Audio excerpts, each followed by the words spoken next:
cantidad de líquido, una porción de líquido, ¿ya? Y por lo tanto, cuando se muevan estos canales semicirculares, se va a mover el líquido, ¿me entiendes? Va a estar así como bateando el líquido entre un lado y el otro. ¿Me explico? La zona más ancha, que es el origen, digamos, de cada uno de estos canales semicirculares, se llama ámpula. O sea, contiene las ámpulas. Y aquí esto se puede llamar sáculo o bien utrículo.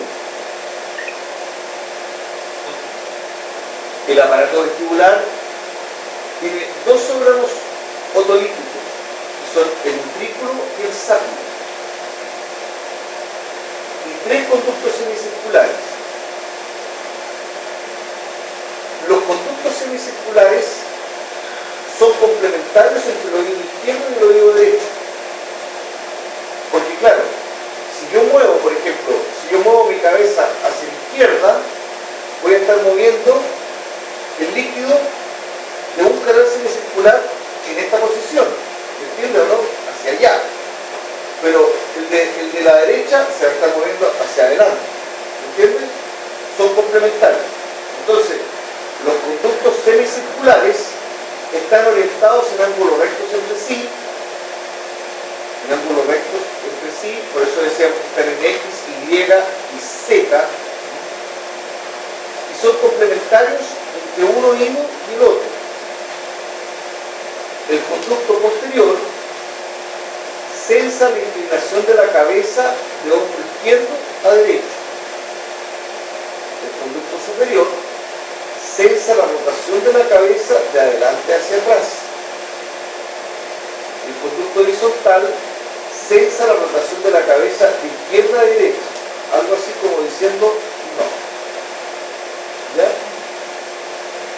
Bueno, en esta zona, le estoy mostrando algo que no lo estoy mostrando. En esta zona, donde existe una zona que está más ancha, la base del canal semicircular, existe una masa gelatinosa que se llama cúpula. Claro, aquí está el utrículo y el sáculo, y esta ámpula, esta parte más ancha, contiene una masa gelatinosa que se llama cúpula, que se extiende desde el piso al techo de la ámpula. Y entonces, ¿qué es lo que hace? Separa lo que está al lado izquierdo de lo que está al lado derecho de este dibujo. En la base de esta masa gelatinosa están las células ciliadas, ¿ya? Cuyos axones conforman el nervio vestibular. Entonces, fíjense lo siguiente. En el fondo, el líquido del canal semicircular está separado por esta masa gelatinosa. ¿Me explico? ¿Entienden o no? Bueno.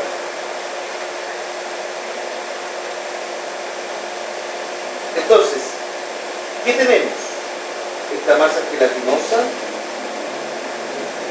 y sobre esta masa gelatinosa existen un montón de cristales que se llaman otolitos y que se mueven en respuesta a las fuerzas gravitacionales. Por ejemplo, estoy acostado y me levanto, ahí hago un movimiento. Ese movimiento va a hacer de que los otolitos se muevan.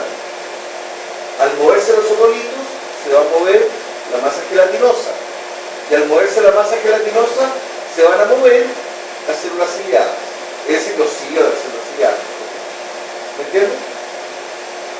Y con ello, y esto también se va a ver reforzado por el movimiento del líquido, que se llama perilino, endolífero.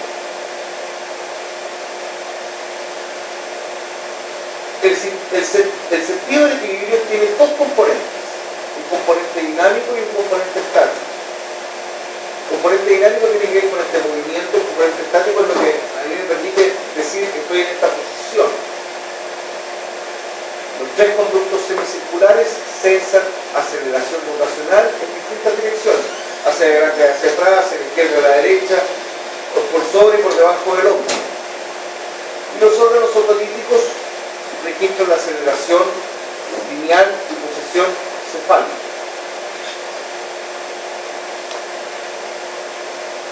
Cuando la cabeza gira, la inercia no permite que la endolinfa dentro de la ampolla se mueva tan rápido como el hueso circulante. Entonces, ¿qué va a suceder? Va a suceder que se va a empezar a mover la masa gelatinosa y con ello las células ciliadas. ¿Me entienden? El líquido se mueve a través del canal semicircular y va a hacer entonces que esta masa gelatinosa se mueva y con ello se van a mover los cilios que están insertos dentro de esta masa gelatinosa. Y lo tienen. Por ejemplo, aquí están los otolitos. Este señor mueve la cabeza y al mover la cabeza los otolitos se mueven porque son piedras. Y estos cristales al moverse mueven la masa gelatinosa y con ello mueven las células ciliadas, generando despolarizaciones o bien hiperpolarizaciones. ¿Por qué nosotros podemos mantener el equilibrio cuando estamos haciendo movimientos que son tremendamente complejos? Por ejemplo, esta niña que está manteniendo la cabeza en un estado de reposo. Lo que mueve es el resto del cuerpo, pero mantiene el equilibrio. O este otro, qué sé yo, este otro, ¿cómo se dice? Patinador, que está girando. Ustedes han visto, por ejemplo, los bailarines de ballet también giran y no se desmayan. O este que está haciendo su cabeza hacia atrás y hacia adelante. ¿Por qué? Porque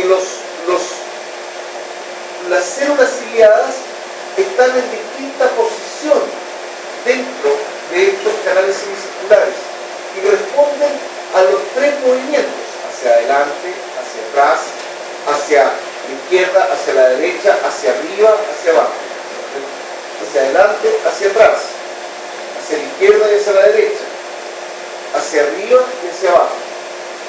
Se mueven los canales, se mueve el líquido, los canales semicirculares posteriores, superior e inferior. ¿Me explico? Ahora bien,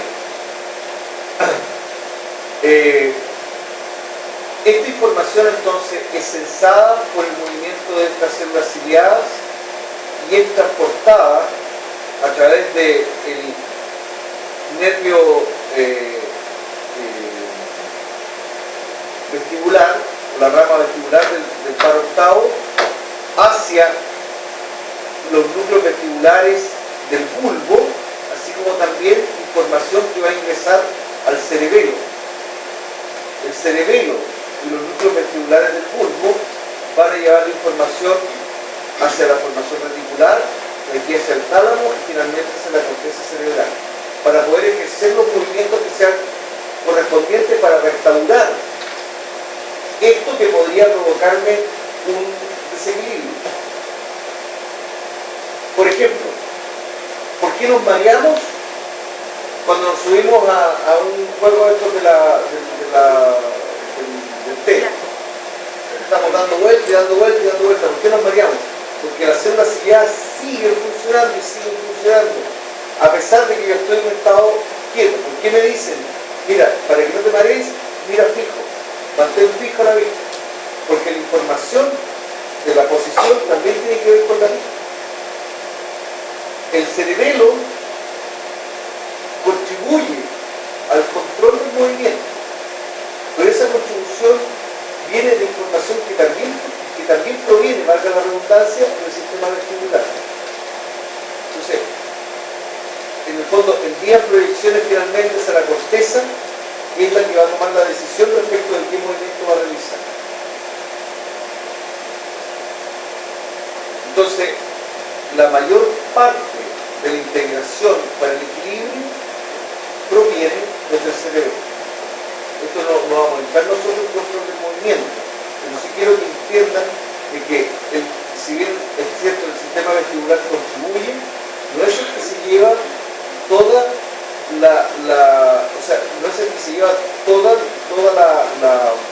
responsabilidad, sino que la mayor responsabilidad está dada por el mismo cerebro. Ok. Justo. Aquí existen los sabores que son conocidos, son sensaciones de sabor en realidad, o sensaciones gustativas, mejor dicho, sensaciones gustativas, que son el dulce, el ácido, el salado, el amargo, es lo clásico. Pero también existe una sensación gustativa que se llama umami, que se llama algo así como la sensación gustativa deliciosa. Así como umami.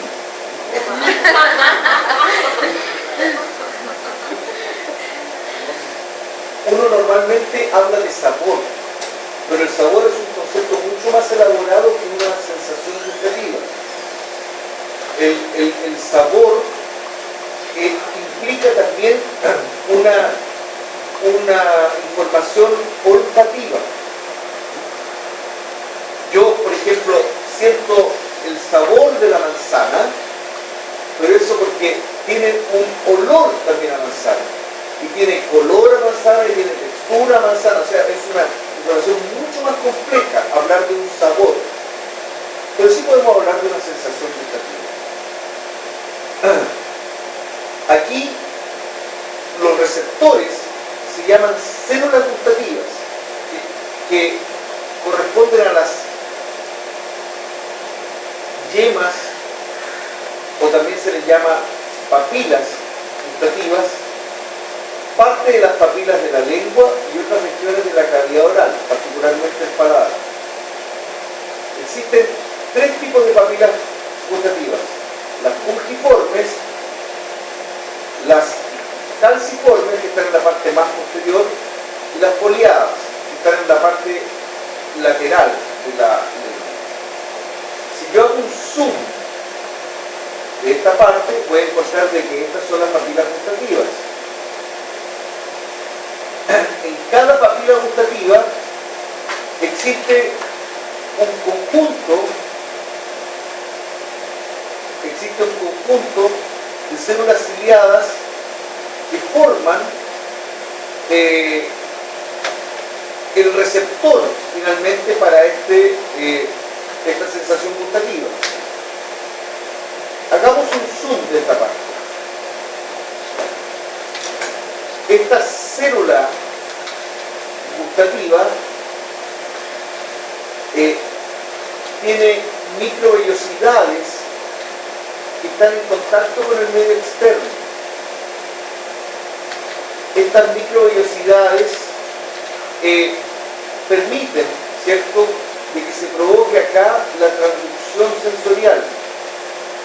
Esa transducción sensorial va a depender de la activación de estas microvellosidades y de la descarga finalmente de de neurotransmisores sobre estas neuronas, cuyos axones van a conformar el nervio gustativo. Aquí vemos una papila gustativa. Una papila gustativa está compuesta aproximadamente por 50 a 150 células gustativas, junto a estas células de sostén. Esta es una célula de sostén y esta es una célula gustativa. Para que la sustancia sea saboreada, debe disolverse en la saliva y en el moco de la boca. Si no, no sentimos el sabor. ¿Ya? ¿Qué es lo que sucede? En estas microvellosidades existen receptores para los distintos tipos de sabor. Ahora, de sensación gustativa: dulce, amargo, salado, ácido y el umami. Se une esa molécula química que se ha disuelto en la saliva a este receptor, y producto de esa unión se genera una transducción sensorial o una transducción de señales que permite el aumento del calcio intracelular, aumentando el calcio intracelular, entonces hay exocitosis de neurotransmisores que en el fondo es la transmisión de la información química en una información eléctrica. Descarga de potenciales de acción en esta neurona sensorial primaria. Todo tiene que ver con calcio. Entonces miren, por ejemplo, aquí tenemos, sigamos un ligando, una molécula que promueve el sabor o la sensación gustativa amarga. Se activan estos receptores. Fíjense que los receptores amargo, dulce, el umami, son receptores acoplados a proteínas G y por lo tanto van a generar distintas descargas de segundos mensajeros y van a promover el aumento del calcio intracelular. Amargo, dulce y umami son receptores acoplados a proteínas G, ¿ya? Mientras que... Repítalo. Mientras que... Dulce, ácido, salado. No dije ni dulce ni ácido ni salado. Dije la sensación gustativa amarga, dulce y umami son moléculas que actúan sobre receptores que están acoplados a proteínas G. ¿Qué va a significar eso? Va a significar de que se van a producir segundos mensajeros que a la larga terminan aumentando la concentración de calcio intracelular. Y con ello, el aumento del calcio intracelular va a permitir la exocitosis del neurotransmisor. Mientras que el sabor ácido y el sabor salado actúan a través de receptores que son canales de iones. Estos canales de iones van a permitir el aumento del sodio o del potasio, es decir, despolarización de la célula. Al despolarizarse la célula, se van a abrir canales de calcio y eso va a permitir que aumente el calcio intracelular. Entonces, ¿desde dónde sacamos el calcio? Desde los reservorios o bien el calcio que entra desde la parte extracelular. Y con ello se va a producir la exocitosis. Ahora, esto tiene que ver con la transducción sensorial. Ahora la historia es que estos potenciales de acción por dónde viajan y a dónde llegan.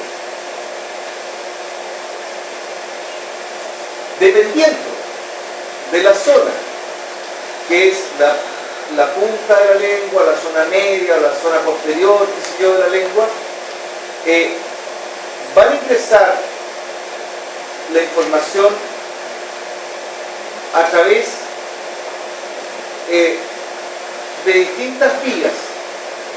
Por ejemplo, la parte posterior y lateral de la lengua está inervada por el nervio glosofaríngeo, el par noveno. La parte anterior de la lengua está inervada por el nervio facial, el par séptimo. Toda esta información es, y también la parte posterior del paladar, que se dio parte de la, bien digo, del epiglotis, etc., está inervada por el nervio vago. Esta información que va por el séptimo, noveno y décimo par se proyecta hacia el puente. Y desde el puente se proyecta difusando hacia el tálamo, contra e ipsilateral, y desde el tálamo hacia la corteza sensorial, relacionada con el gusto. Esto está justo por debajo del área de la cara. Si que vemos la corteza somatosensorial por debajo de la cara. Entonces, junto con esto, se pueden activar centros que están relacionados con las emociones, como es el caso, por ejemplo, de la amígdala. Entonces uno puede sentir una emoción cuando siente un sabor. En algunas ocasiones, por ejemplo, pueden haber personas que digan: esto me recuerda la sopa caliente que me hacía mi abuelita cuando estaba lloviendo. ¿Me entiendes? Este sabor lo he sentido en alguna ocasión. Eso, claro, eso tiene que ver con una emoción. El sistema límbico que está asociado a la amígdala. Y por supuesto que va también hacia la zona del hipocampo, que tiene que ver con recuerdos. Entonces, uno puede asociar una emoción con un sabor. Y esto también evocarlo a través de un recuerdo. Entonces, la vía de transmisión tiene que ver entonces con la activación de estas tres áreas que están inervadas entonces por los pares séptimo, noveno y décimo, y por la proyección hacia el puente, y desde el puente contraído y lateral hacia el tálamo, y desde el tálamo hacia ambas cortezas, hacia ambos hemisferios. Y finalmente, el olfato.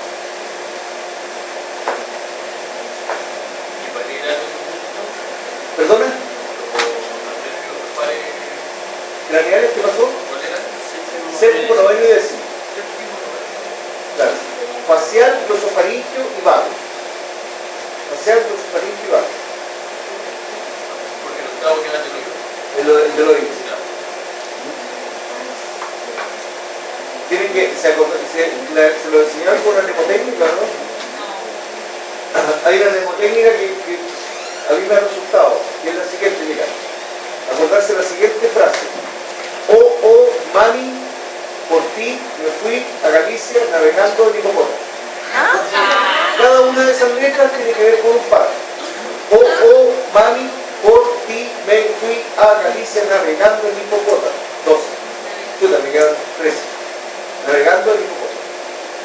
Todo eso, cada una de esas palabras tiene que ver con un. Entonces, el séptimo: oh, mami, por ti me fui. Facial. El octavo, auditivo. Galicia, glosofaringio. Navegando, neumogártrico o vago. Ahí está.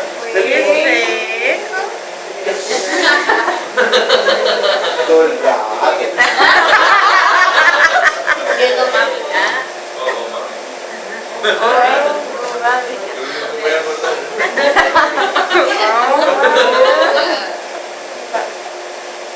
A ver, el olfato permite discriminar entre miles de olores diferentes. Si nosotros tuviésemos la posibilidad de tomar, por ejemplo, un aroma en particular, como puede ser, por ejemplo, el aroma a jazmín, el aroma a una flor, etc., y pudiéramos detectar qué cantidad el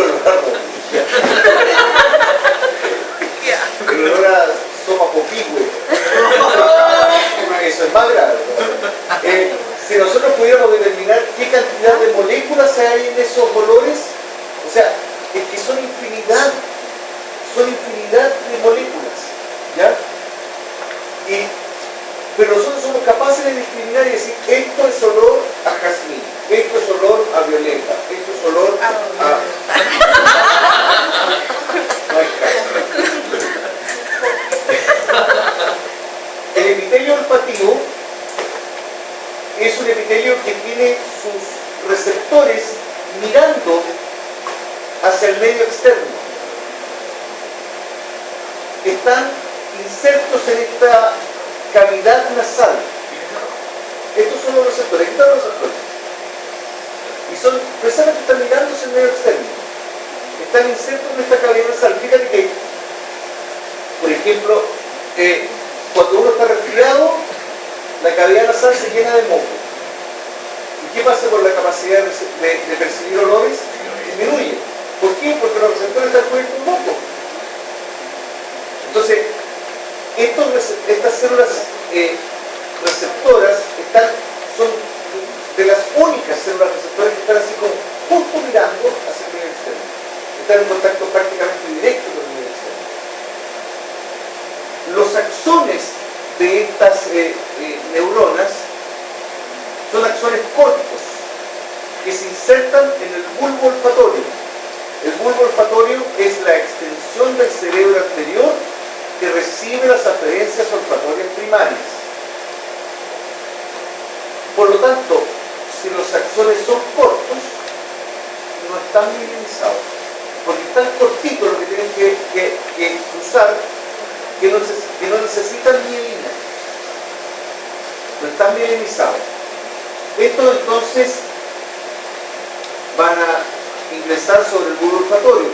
Los axones que se proyectan desde el bulbo olfatorio son los que conforman el par craneal número 1, olfativo,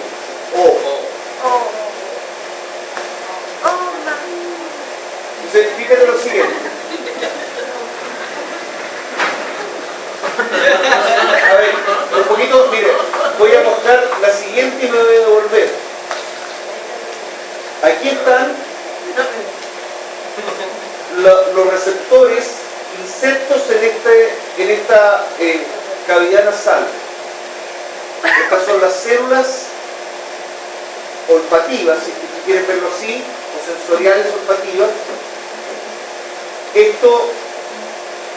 Estos axones atraviesan este hueso y proyectan sobre un conjunto de neuronas que conforman el bulbo olfatorio. Estas neuronas,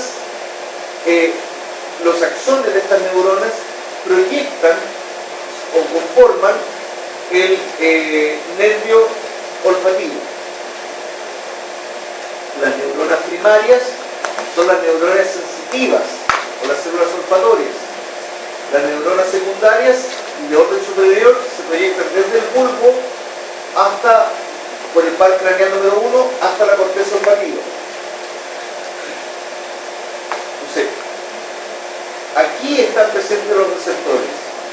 Aquí están presentes los receptores. ¿De acuerdo? Ahora, ¿cómo funciona esto? De la siguiente manera. La molécula odorante se une al receptor olfatorio. El receptor olfatorio es un receptor de membrana del tipo metabotrópico que está asociado a una proteína G, que en este caso se llama G-olf, de olfativa, que activa a una anilatociclasa. Por lo tanto, se forma AMP cíclico. El AMP cíclico abre canales de sodio que son dependientes de AMP cíclico. Se abre el canal de sodio, entra sodio y por lo tanto se despolariza la membrana. Al despolarizarse la membrana se generan potenciales de acción y se propagan a lo largo del nervio olfatorio hacia el bulbo olfatorio.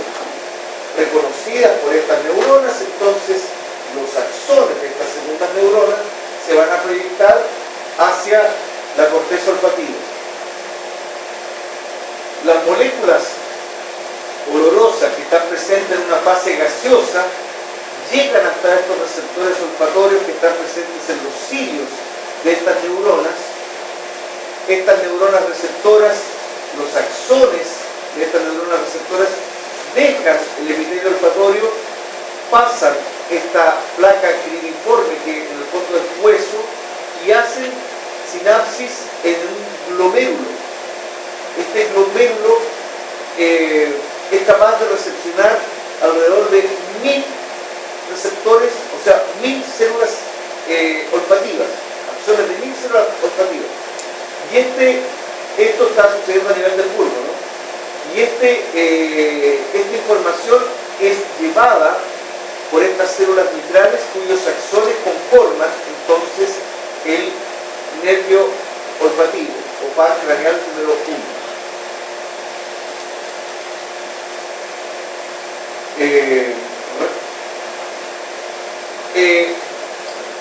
El área digamos cerebral que activa está en la parte basal del cerebro. Allí se encuentra entonces la corteza olfativa primaria. ¿De acuerdo? Que es lo que se está presentando en esta zona de acá. La parte basal del encéfalo. Y así entonces nosotros podemos hacer consciente un olor. Muy bien. Ahora sí. Preguntas.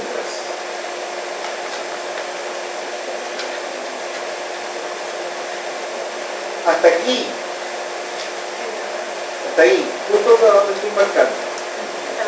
hasta ahí es la prueba. Se alegra. ¿Tampoco? Se da cuenta de eso. Empieza en todo. Todo. Yo creo que la prueba, a mí me dijeron que debe ser de 35, pero yo creo que compararle, yo creo que debe ser un poquito más. Preguntas. Mejor más. Mientras más preguntas es mejor. Yo creo que voy a hacer una prueba que vamos a quedar alrededor de unas 50 preguntas. ¿Cuántos días duré? No. Yo normalmente las pruebas las hago de 1 minuto, 2 minutos por pregunta. Así que tienen en promedio alrededor de 80, 90 minutos para poder hacer las cosas. Todas. ¿La va a mandar? Todas son preguntas que van con alternativa entre la A y la E. No hay ninguna pregunta que tenga solo 1, solo 2, 1 y 2, 3. Son preguntas directas. ¿Ya? Por cada tema van a tener, ojo con lo que voy a decir, por cada tema van a tener preguntas que son de memoria, preguntas de aplicación y preguntas de comprensión. ¿Ya? O sea, si yo digo las gonadotrofinas son, eso es memoria.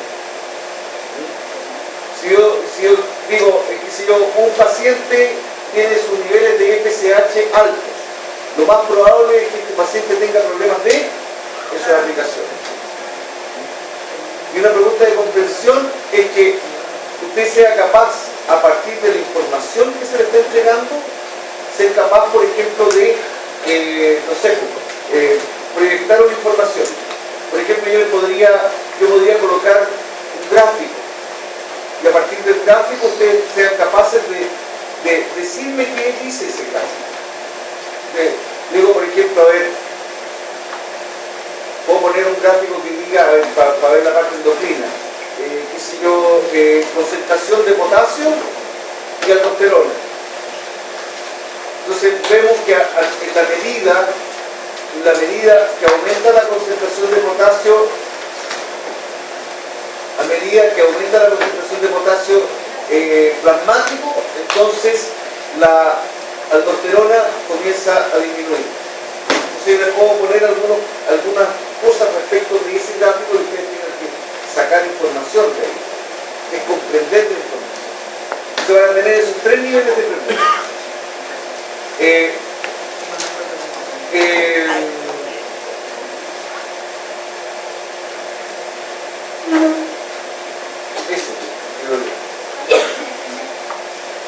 Mira, la prueba, nosotros quedamos en que iba a ser el día 20.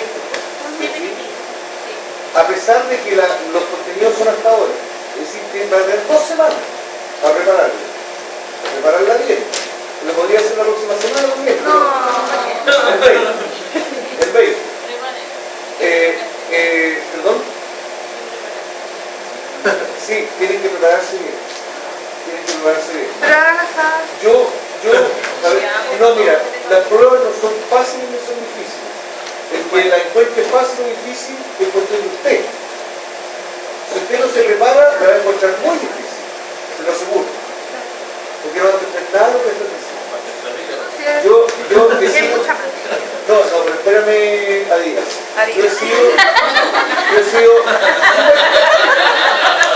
Yo he sido súper enfático desde el primer día. Desde el primer día les dije, dejen de estudiar. Desde el primer día.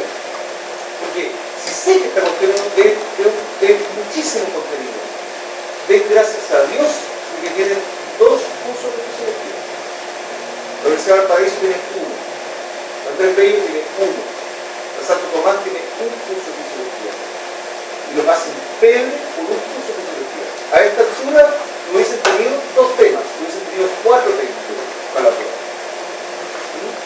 Así que hay que dar gracias que tenemos